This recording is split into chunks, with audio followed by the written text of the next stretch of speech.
का मौसम था। आसमान में काले बादल छाए हुए थे। गांव के बाहर पीपल के पेड़ के नीचे हरीश की चाय की टपरी थी। वहीं हमेशा की तरह कुछ लोग जमा थे। मिट्टी के चूल्हे पर चाय पक रही थी और चारों ओर गीली मिट्टी की खुशबू फैली हुई थी। लो भाई, गर्मा गर्म चाय आ रही है। बरसात में इससे अच्छा तो कुछ है ही नहीं। अरे हरीश, चाय तो पिलाएगा, लेकिन बताओ ये सब्जियों के भाव कहाँ तक जाएंगे? आलू प्याज तक पहुंच से बाहर हो गए हैं। बिल्कुल सही कह रहे हो काका। मैं भी रोज बाजार जाता हूँ। सब्जी खरीदे तो लगता है जेब खाली हो जाएगी।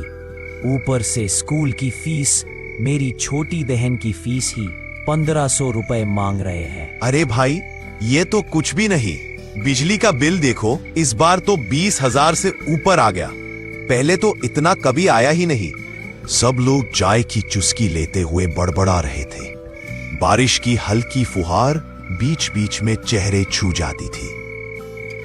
देखो, महंगाई पर रोने से कुछ नहीं होगा। असली मजा तो है कहानियों में। आज कोई डरावनी कहानी सुनाओ ना। रात का टाइम है, बरसात का मौसम है, माहौल बना हुआ है। हरीश हंसते हुए बोला, कहानी तो मुकुंद काका ही सुनाएंगे। इनके पास तो खजाना है किस्सों का। ठीक है, अगर तुम सब इतना कह रहे हो तो आज मैं तुम्हें एक ऐसी सच्ची घटना सुनाता हूँ जो यही झारखंड खंडवा जिले के हैदरनगर इलाके में घटी थी। सुनने के बाद हड्डियां तक कांप जाएंगी। सब लोग चुप हो गए। चाय की भाप ऊपर उठ रही थी और दूर से कुत्तों के भौंकने की आवाज आ रही थी। बरसात के बीच अचानक किसी कौवे की काम काम गूंजी। माहौल एकदम रहस्यमयी हो गया। गर्मी का मौसम था। आज से ठीक 8 साल पहले की बात है। हैदरनगर के पास एक छोटा सा गांव था। वहां एक छोटा सा परिवार रहता था। रामू, उसकी पत्नी सीता और उनकी बेटी सोना। देखने में बिल्कुल साधारण लोग थे। मेहनत मजदूरी करके अपना गुजारा करते थे, लेकिन गांव में सब उनसे खुश रहते थे। कम से कम ऊपर से तो यही लगता था, पर अंदर ही अंदर कुछ लोग उनकी खुशियों से जलते थे। गुड्डू बीच में बोला, काका, किसको जलन थी उनसे? अरे बेटा, इंसान की जलन तो बहुत खतरनाक होती है।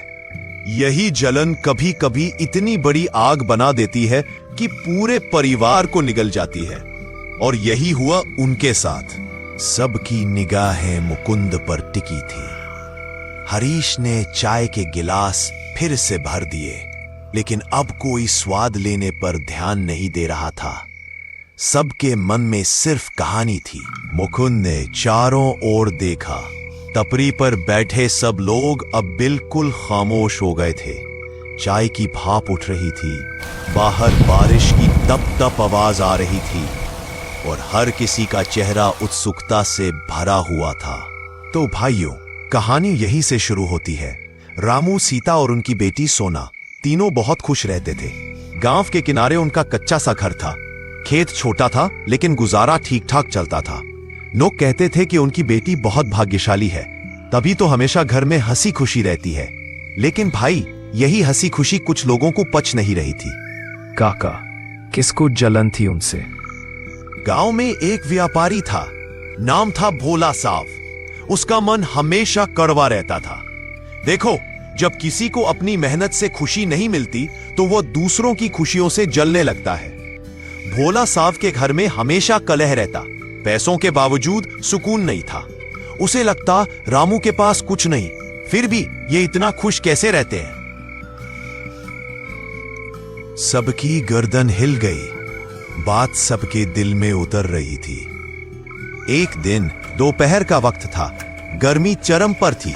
रामू खेत से लौटा तो देखा उसकी झोपड़ी से धुआं उठ रहा है। दौड़ा तो देखा अंदर बिस्तर, कपड़े, यहां तक कि अनाज की बोरी तक जल रही थी। सीता और सोना किसी तरह बाहर निकली। चारों ओर हल्ला मच गया।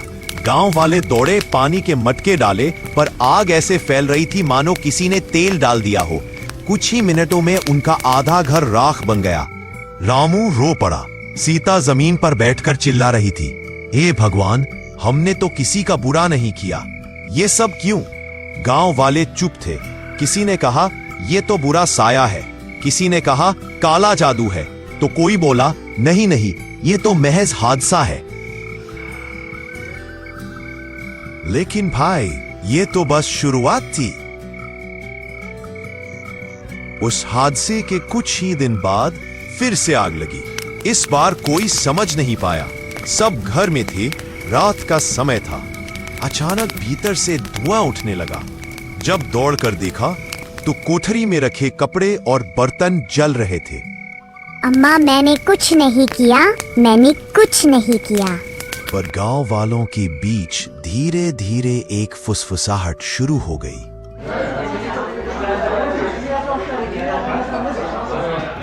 जहां ये जाती है वही आग क्यों लगती है? कहीं इसके हाथ में ही तो कोई अशुभ चीज नहीं। चुप रहो सब, मेरी बेटी निर्दोष है।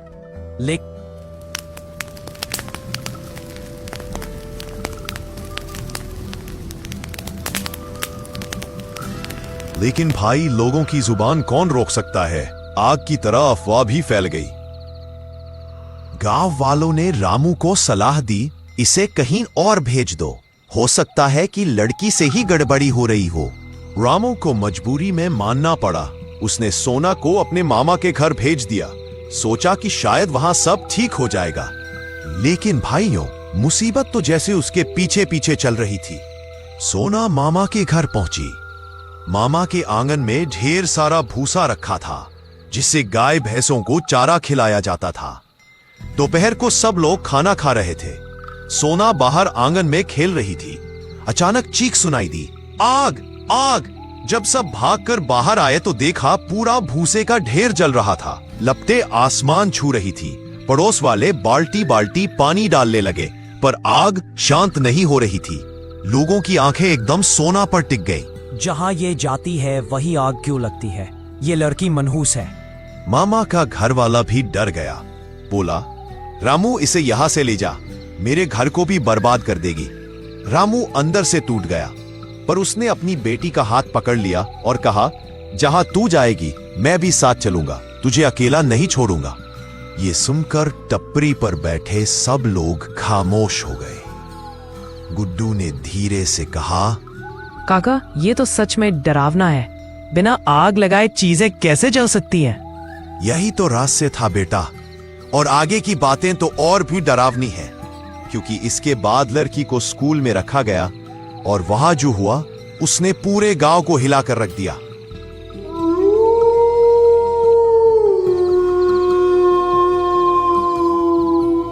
दूसरे दिन भी वही माहौल था। रात का वक्त, गांव के बीचों बीच लालू चाय वाले की दुकान। टेबल पर लैंप जल रहा था। बाहर हल्की बारिश की बूंदें पड़ रही थी। अरे भैया, कल जो किस्सा सुना रहे थे पूरा बताओ ना, कल तो सब अधूरा रह गया था, रात भर नींद नहीं आई। हाँ हाँ, वहीं से पकड़ते हैं किस्सा। लेकिन आज जो आगे सुनोगे उसके बाद तो सीना कांप उठेगा। भाई, अब मत डराओ, कल तो घर जाते जाते हर सरसराहट में भूत ही दिखाई दे रहा था। सब हंसते हैं, लेकिन भीतर भीतर डर भी बना रहता है। देखो भाइयों, जब लड़की को स्कूल में रखा गया और वहां अलमारी में आग लग गई, तो पूरा गांव सख्ते में था। सब बोले, ये बच्ची मनहूस है, इसे गांव से बाहर निकालो। लेकिन उसका बाप डटकर खड़ा रहा। फिर एक दिन सुबह सुबह लड़की तालाब के किनारे दातुन तोड़ने गई। जैसे ही उसने एक डाल को हाथ लगाया, पूरी झाड़ी धू धू कर जल उठी। गांव के चौपाल में पंचायत बैठी। सब बड़े बुजुर्ग जमा हुए। भाई, अब तो ये बात साफ है कि लड़की में कोई अनहोनी ताकत है। अब या तो इस पर कोई बड़ा उपाय हो, वरना पूरा गांव जल जाएगा। हम तो कहते हैं इसे कुएं में धक्का दे दो, जान बचेगी। नहीं, मेरी एक ही औलाद है, अगर ये मरेगी तो मैं भी जिंदा नहीं रहूंगा। उसकी आवाज सुनकर सब खामोश हो जाते हैं, लेकिन लोगों के मन का डर और बढ़ जाता है। काफी बहस के बाद गांव वाले एकमत हुए कि वाराणसी से बाबा बुलाए जाएं। 2 दिन बाद 3 बाबा आए। बाबा अनंतदास सबसे बड़े जटाधारी, बाबा शिवराम मंत्र पढ़ने वाले, धूप दीप से साधना करने वाले। वे लड़की को गांव के बाहर पीपल के नीचे बिठाते हैं। मंत्रोच्चारण शुरू होता है। घंटियों की आवाज, अगरबत्ती की महक, पूरा माहौल भारी हो जाता है। अचानक लड़की की आंखें लाल हो गईं। वो खुद बेकाबू होकर बोलने लगी। चाहे कितने बाबा ले आओ, ये शरीर अब मेरा है। आग मेरी पहचान है। पूरा गांव दहल उठा। बाबाओं ने रात भर हवन और साधना की। कुछ देर तक सब शांत भी हुआ। गांव वालों को लगा कि शायद अब सब खत्म हो गया। लेकिन अगले ही दिन लड़की अपने मामा के घर थी। वहां भूसा, पशुओं का चारा रखा था। जैसे ही वो पास गई, भूसा धधक कर जल उठा। बाबाओं की साधना बेकार साबित हुई। ये हिस्सा सुनाया तो चाय की दुकान पर सन्नाटा छा गया। अरे बाप रे, मतलब बाबा लोग भी हार गए। फिर उस लड़की का क्या हुआ? अब तो लगता है कि ये कहानी सुननी भी खतरनाक है। सुनो, असली खेल तो अब शुरू होता है, क्योंकि असली दुश्मन अभी सामने ही नहीं आया था।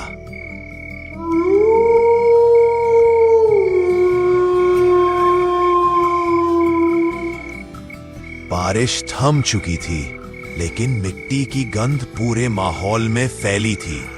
लालू की दुकान पर अब भीड़ थोड़ी और बढ़ गई थी। काका, आज तो पूरा गांव सुन रहा है।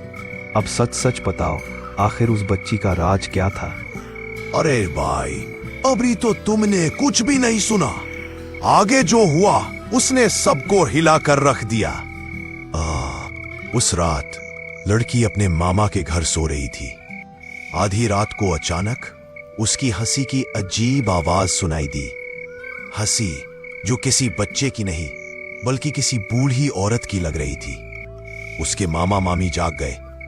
देखा तो लड़की खिड़की पर खड़ी थी, आंखें लाल और बाल हवा में उड़ रहे थे। तुम मुझे रोक नहीं सकते। मैं तो यही रहूंगी, इस घर में, इस गांव में। और तभी अचानक घर का कोना जल उठा। भूसा का ढेर राख हो गया। गांव के लोग इकट्ठा हुए। सबने देखा कि जलती आग के बीच धुएं से एक काले साये का रूप बन रहा है। लोग डर के मारे पीछे हट गए।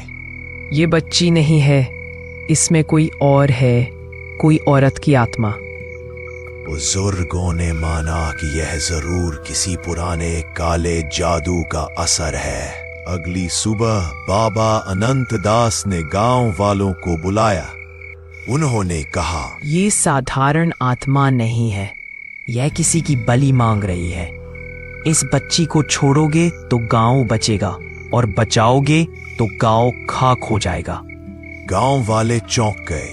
कुछ लोग बोले कि बच्ची को मार दो, लेकिन उसका बाप अब भी रोते रोते बोला, अगर मेरी बेटी मरेगी तो हम भी साथ मरेंगे। आग में जल जाएंगे, पर बेटी को नहीं छोड़ेंगे। मजबूरी में लड़की को गांव से बाहर नदी किनारे पीपल के पेड़ तले रहने को भेज दिया गया। गर्मी का मौसम था, दिन में धूप, रात को ठंडी हवा। लेकिन हर रात वहां अजीब घटनाएं होती। कभी पेड़ से झूलने की आवाज आती, कभी लड़की खुद नींद में उठकर जंगल की तरफ चली जाती, और कई बार गांव वालों ने दूर से देखा कि उसके पीछे एक परछाई चलती है। गांव वाले अब डर के मारे पागल हो रहे थे। उन्होंने तय किया कि बच्ची को मारकर कुएं में फेंक देना ही आखिरी रास्ता है। लेकिन तभी गांव में एक अनजान आदमी आया। उसकी आंखें तेज थीं, कपड़े साधारण, लेकिन चेहरा अजीब रहस्यमय। उसने कहा, इसी मारने से कुछ हल नहीं होगा। ये बच्ची खुद दोषी नहीं, बल्कि इस पर किसी और का कब्जा है। अगर मैं चाहूं तो इस रहस्य को खोल सकता हूं। मुकुंद ये सब सुनाता है तो हरीश की दुकान पर सन्नाटा छा जाता है। सबकी आंखें फटी रह जाती हैं। ओ काका, वो अजनबी कौन था? अरे भाई, अभी तो तुमने कुछ भी नहीं सुना। आगे जो हुआ उसने सबको हिला कर रख दिया। उस रात पूरी गांव की हवा भारी थी। बारिश के बूंदें बूंद बूंद टपक रही थी।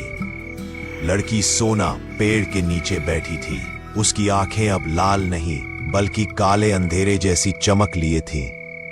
भैरवनाथ ने मंत्रोच्चारण शुरू किया। ओम प्रेत आत्मा बाहर निकल इस मासूम के शरीर से, स्वाहा। जैसे ही उसने मंत्र पढ़ना शुरू किया, चारों ओर हवा तेज हो गई।